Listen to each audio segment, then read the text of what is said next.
Il était d'une taille élevée par comparaison à celle des hommes de son époque. Son teint clair et ses cheveux châtains aux éclats roux le distinguaient de la foule basanée qui l'environnait, et sa stature impressionnante révélait un corps solide et musclé.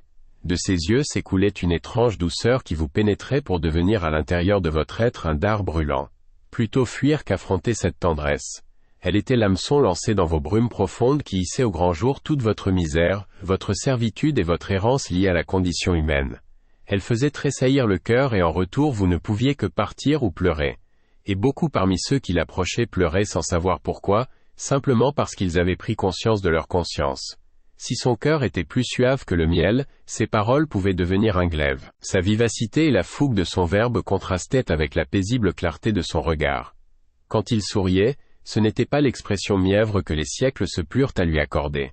En fait, il riait plus qu'il ne souriait et ce rire, plus efficace qu'un fouet, dissolvait le mensonge, les terreurs ou l'atonie. Souvent, lorsque la foule le pressait, on voyait son grand manteau bleu glisser de son épaule et découvrir la robe de lin blanc car il portait, comme nombreux de ses frères, cette chape à la couleur du ciel au soleil levant, ce bleu roi lumineux dont s'étaient recouverts, de génération en génération, tous ceux qui, comme à l'époque royale d'Atlantis, étaient prêtres de la divine mère, As. Isis, la déesse lointaine et si proche de nous. Nul qui le connut vraiment à cette époque ne peut, s'il s'en souvient, nier le ravage intérieur que suscita sa présence. On ne sortait pas indemne de ce bouleversement. Il engendrait l'amour sans accepter d'être aimé à la manière des hommes. Et pour qui ne savait dépasser pareille fascination, le cœur devenait une plaie vive. Mais ceux qui turent approcher la réalité de sa flamme furent emportés par cette incandescence libératrice, consumant le vieil homme, attisant leur propre feu, et cette ardeur, après tant de siècles, crépite encore, plus vivace que jamais. Jésus se réincarna plusieurs fois selon la loi de la perfection et du service.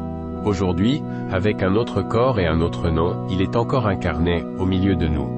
Inutile cependant de parcourir les routes pour le retrouver physiquement, vous ne le reconnaîtriez pas.